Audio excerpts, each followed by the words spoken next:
मुलाकात की।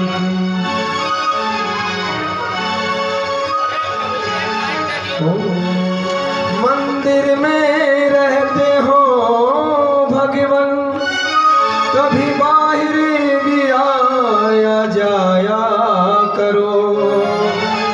मैं रोज तेरे दर आता हूँ, कभी तुम भी मेरे घर आया करो। कि कजरारी तेरी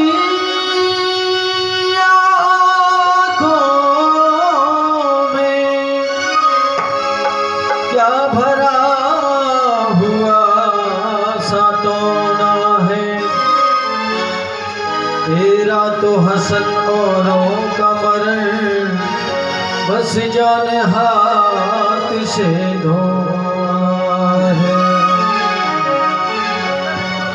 वो आप आए नहीं और खबर भी न ली, खत लिख लिख के भेजे तमाम।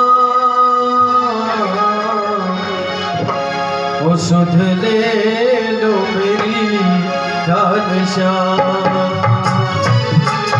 सुध ले लो मेरी घनश्याम। वो आप आए नहीं और खबर भी न ली, खत लिख लिख के भेजे तमाम। सुध ले लो मेरी घनश्याम, सुध ले लो मेरी घनश्याम।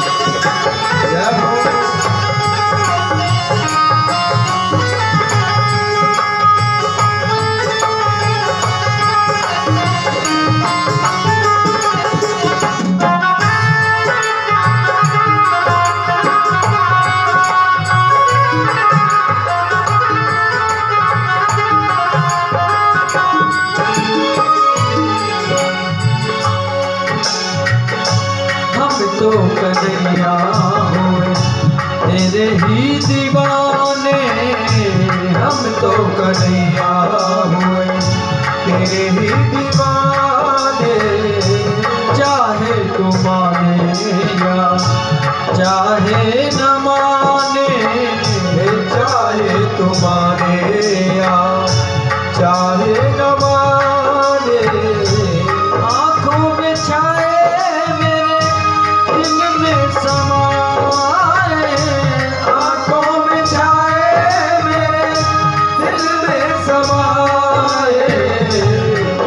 बस होठों पे है तेरा नाम, बस होठों पे है तेरा नाम। सुन ले लो मेरी घनश्याम, सुन ले लो मेरी घनश्याम।